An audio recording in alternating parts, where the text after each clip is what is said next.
second row middle, Dave Biddle, 24/7 Sports. Ryan, schematically, how much different is Michigan under Mike Macdonald compared to what they were under Don Brown? Significantly different. Yeah, I think this style of defense is a little bit more NFL oriented. The way that they're structured, I felt like Coach Brown was a little bit more college oriented, and they're very good. They have very good personnel, and they've done a good job this year. Your first game in the rivalry was in 2017. Is it one of those things where you can be told time and time again, whether you're a player or a coach, but until you experience it, you don't really know what the intensity level is like in this game? Yeah, I would say so. And I thought I'd seen a lot of games, and before we even kicked the ball off, they tell me that JT took a shot in his knee, and he may not be able to play before he even played a single snap in that game. So I knew at that point we were in scramble mode, and Dwayne had to come in the third quarter. So. And every year, it's a battle.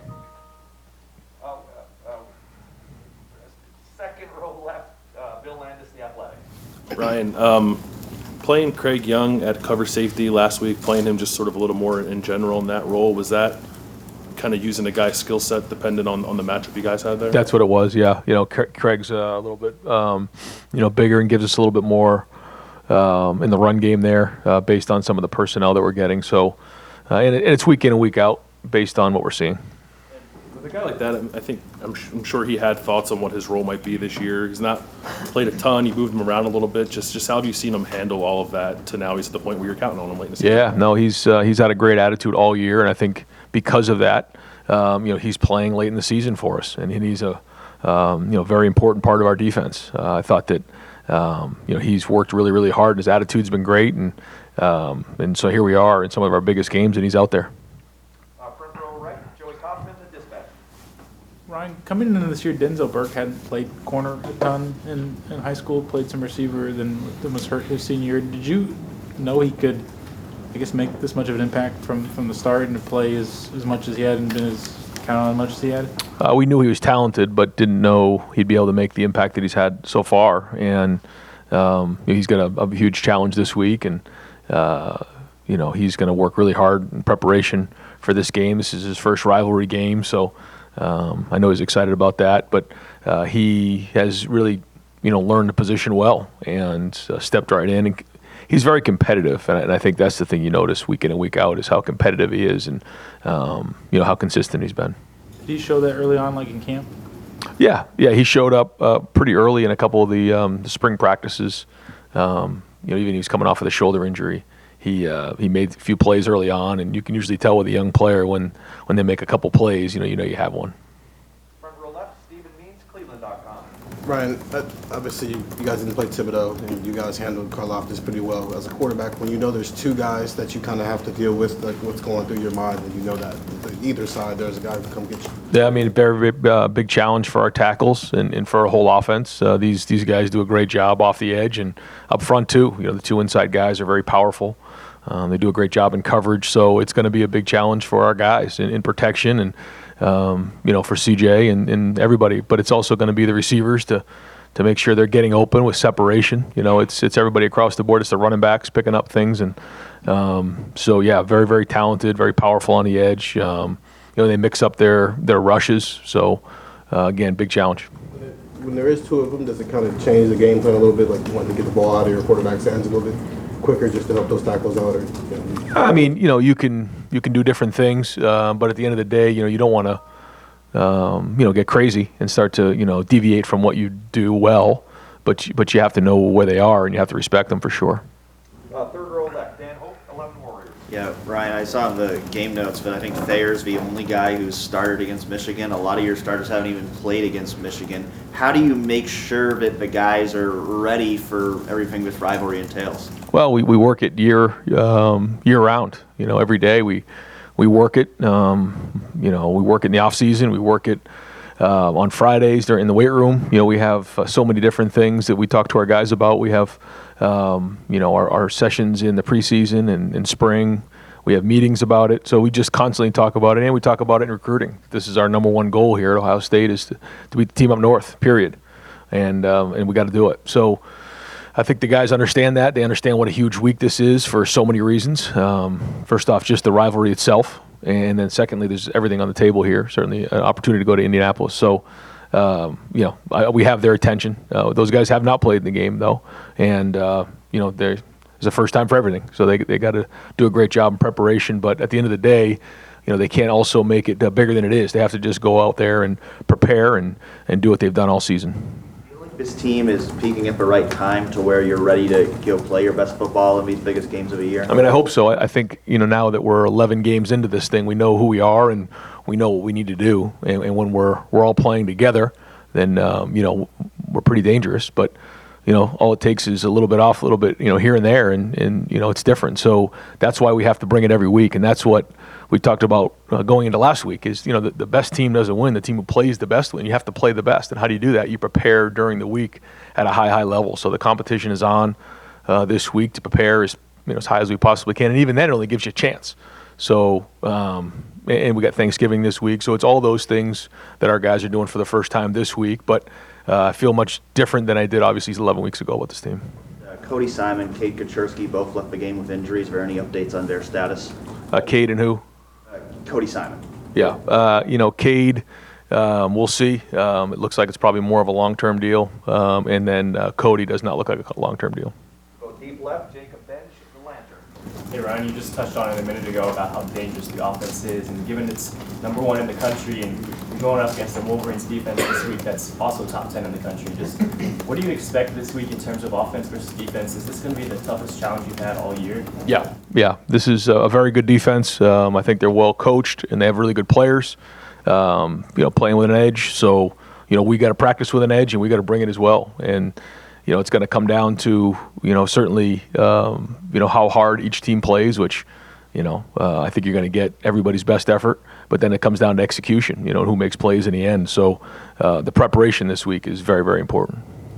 When an offense is as explosive as it is, going against a defense that locks down as much as it does, what is the key to one going over the other in a sense from your vantage point?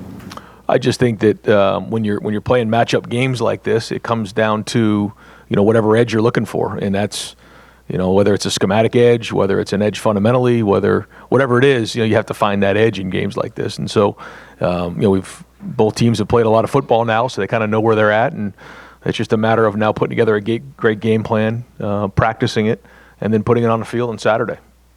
Wide right, play hall from the SYX. Just curious if you've ever gotten caught in the tunnel that leads to the field and what you felt in that, walking beside them. Do players ever get in the face of a coach, or is it always player and player, or what the hell do you hear in that tunnel? Yeah, there's a lot of stuff in that tunnel. There's a lot of emotions are running high during the game, and so there's fans, there's opposing players, there's opposing coaches.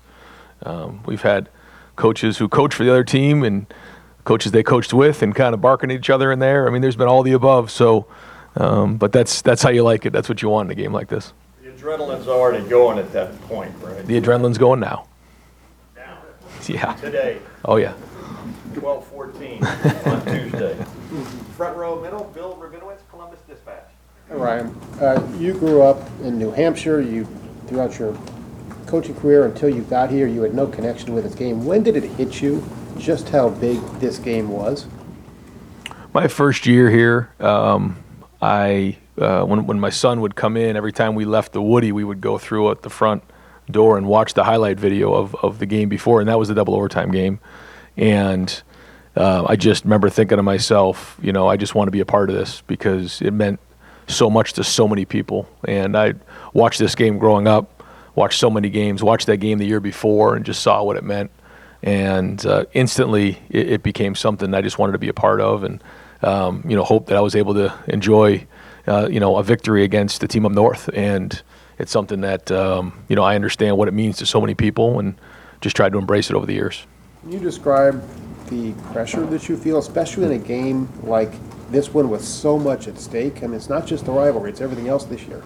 Yeah, I try not to focus on that because it doesn't do you any good. When you start to think about what you just said, it can become overwhelming for anybody. And to say it isn't, that's not accurate. So what do? You just get right back in it right now. Let's go. Let's have a great day today. Let's have a great team meeting. Let's have a great practice, and let's just try to grind the best we can as we get into to Saturday at noon. And I don't know what else to tell you other than, there is a lot of pressure, and that's the way you want it. You want this game with everything riding on it. At their place, it's going to be, a wild environment, and again, that's why you come to Ohio State.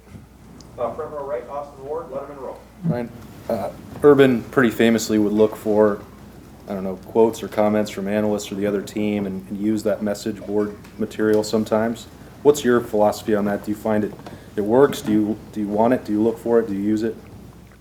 I mean, we focus on ourselves, but, there's obviously social media out there, and there's, guys read things here and there, and, we certainly don't need extra motivation for a game like this. Everything's riding on it, and it's the rivalry game, but, I know the guys are always watching and see what's going on up there. Is there even an actual bulletin board anymore, or is that like...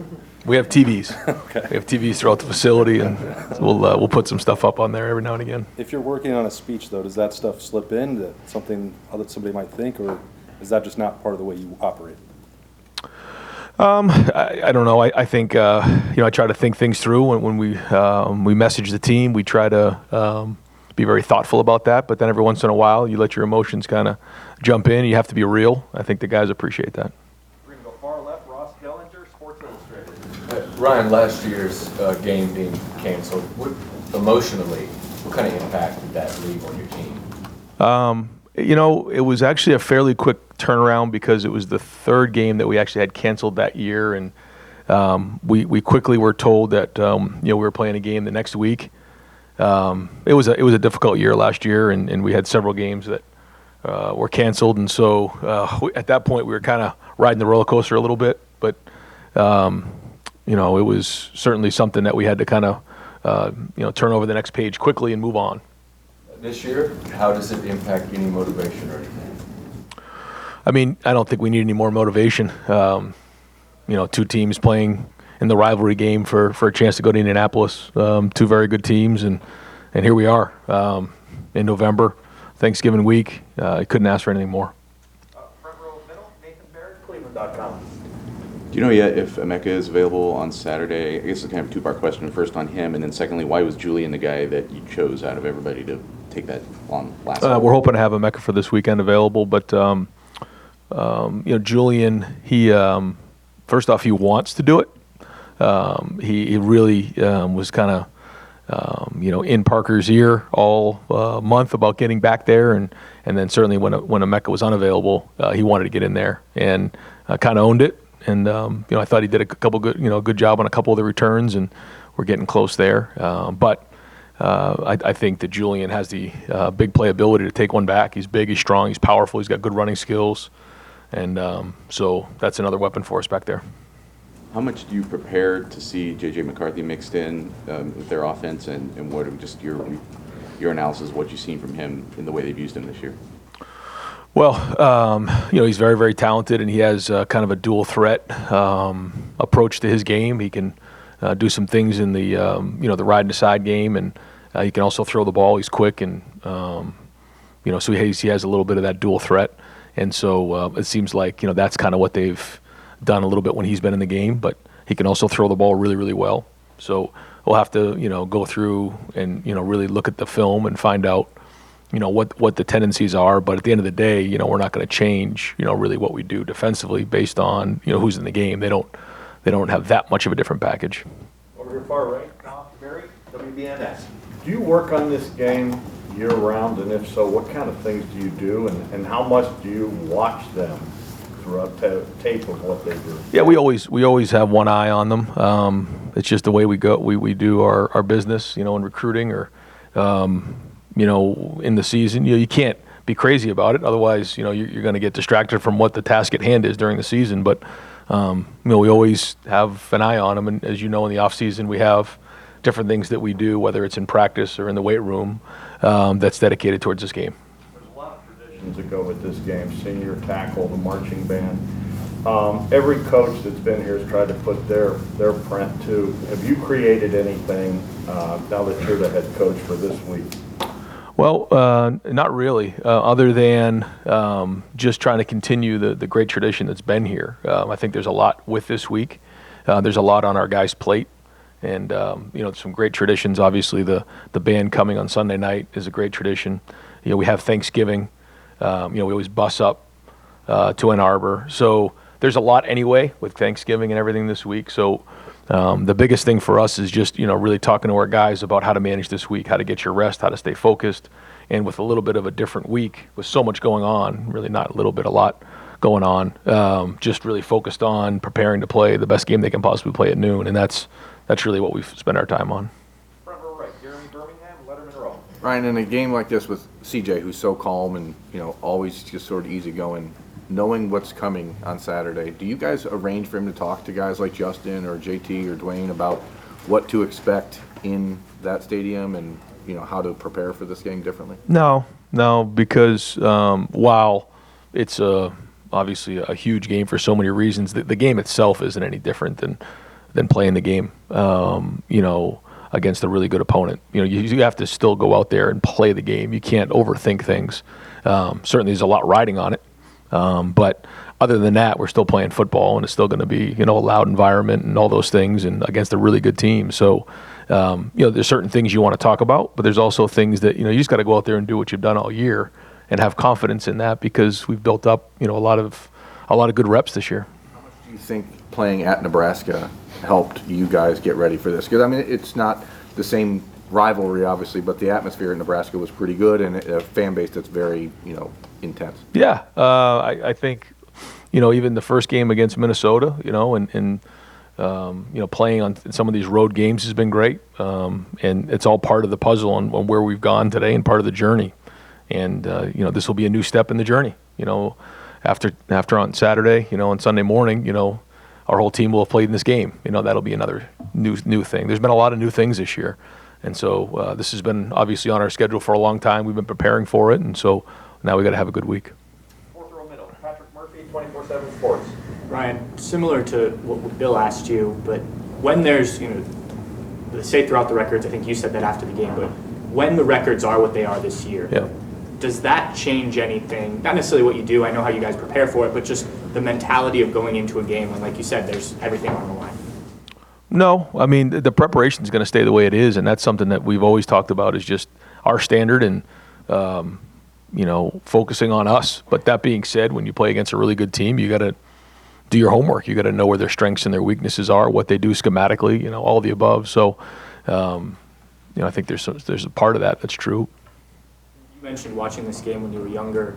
Was that just because of how big it is? I know there's plenty of rivalry games that happen across the country this week, but being in Massachusetts, were you aware, of this? Maybe not on the level you are now, but different than maybe in Alabama, Auburn, or some of the other rivalry games. Yeah. I just it was just growing up one of those things you just always watched. If you love college football, this is the biggest game there is, and just to remember, great games and so many people caring so much about this game. And it didn't really matter where you were. Certainly in Ohio and up north, it was front and center. But across the country, it's the same way.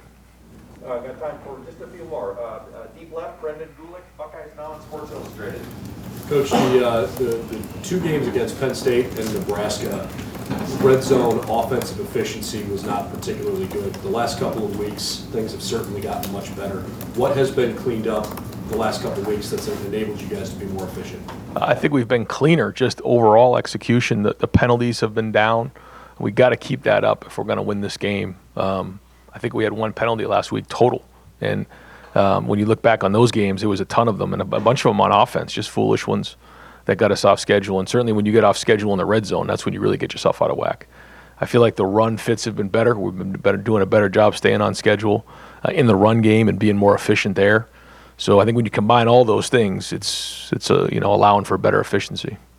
Garrett Wilson and Chris Olave have gotten a ton of recognition that maybe Jackson Smith-Njigba hasn't quite received on a national level. Perhaps it's just the veteran status, but it feels like Jackson Smith-Njigba has quietly had maybe slightly better of a year than either Chris or Garrett. What have you seen from him that makes him really stand out, maybe beyond the statistics?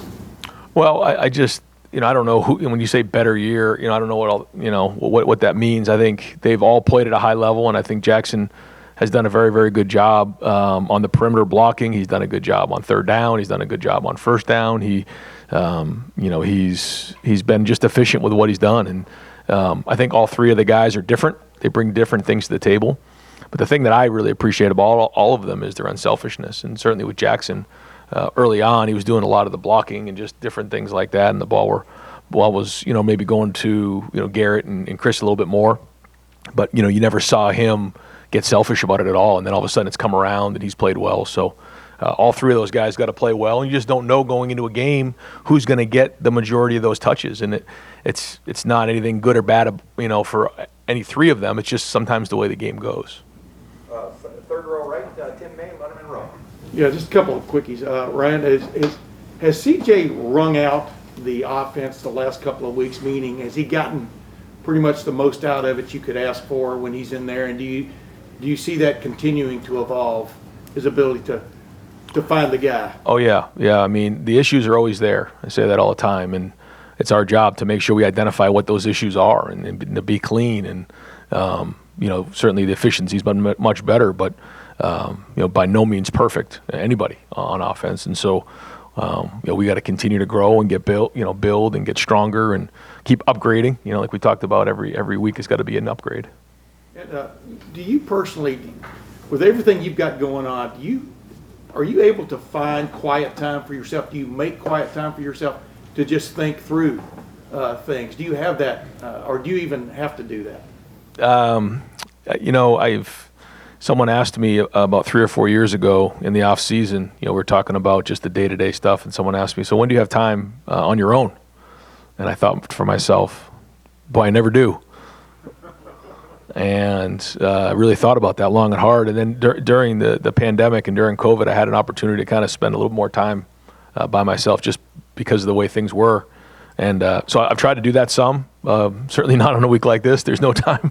Every single second is, you have to maximize every single second. So by the time that game's over, you're blown out. It's just the way it goes. But during the season, I do try to find some time. Certainly you don't get to see your family much. So when you do have free time, you like to be around your family, because that kind of gives you a lot of peace as a coach, is being around your wife and kids. And they certainly do that for me.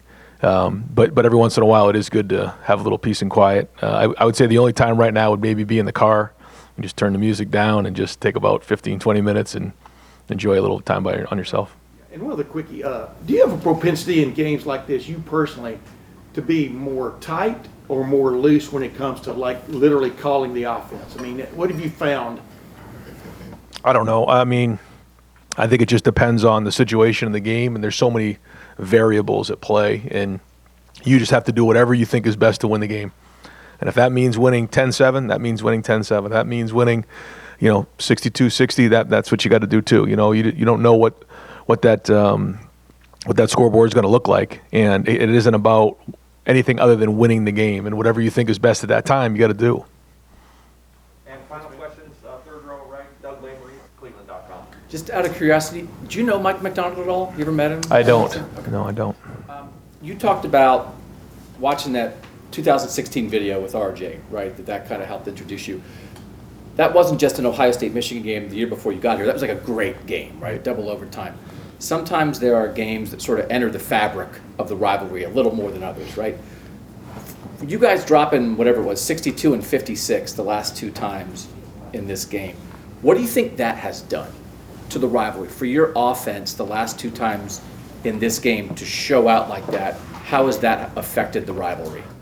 I don't know. I don't know. I think maybe when it's all said and done, and I'm done here, we can go back and look at some of those things. But right now, it's like I'm so focused on this game right now and trying to maximize our team and get ready to play in this game. And I certainly appreciate the question, but that means nothing. Then we got to play really good in this game, and then maybe in a few years, we can go back and look at what these years have been like. But all I can think about is playing in this game. They threw the ball to Donovan Edwards 10 times last week. There have been, for instance, Chris Olave for you guys, his freshman year, end of the year, 2 touchdown casts against Michigan. Yep. What does it take for a freshman skill guy to come on like that at the end of the year? And how does that affect your prep when all of a sudden Edwards is a much bigger part of their game plan than they had been previously? Yeah, good player. We recruited him. He's the same year as Trey, and has a good skill set. So like you said, when Chris, that freshman year, he blocked the punt, had 2 touchdown catches. Then the next year, Garrett really came on the scene, and that was a big game for him as a freshman. And so I use those two examples all the time to a young freshman that, sometimes it takes that full year for you to get your feet in the ground. And certainly Donovan's a good player and a lot of respect for him. And so it looks like he's really coming into his own right now. So we got to be aware of where he's at. And then I'm going to ask you an awards question that maybe you don't want to answer because it's Michigan week, but they just released a bunch of the individual award finalists today. Biletnikoff Award, for instance, 3 guys, 3 receivers, no Ohio State guys. All American teams are being selected right now. Some of us in this room are voters on stuff. From your viewpoint, what would your advice be to any voter on all this stuff about how you differentiate a team that has a lot of good players doing something and maybe guys who are standouts and are great players, but stand out more on other teams? I think you know what I'm asking, and I just think, we vote for this stuff. It can be hard. I'm just curious what your advice would be on that. Yeah, and I don't like talking about it during this week, and I usually don't like talking about it in general, individual awards, but I will say that I agree. I think the individual award should go to the best players, not necessarily the best statistics. And I think that sometimes there's a lot of, different scenarios for the players at Ohio State. We just, like you said, we have several good players on both sides of the ball. And sometimes we get into games where they're maybe not playing as many snaps as some other guys across the country. So I think that should be taken into consideration. Great. Coach, thank you very Okay, much. thanks.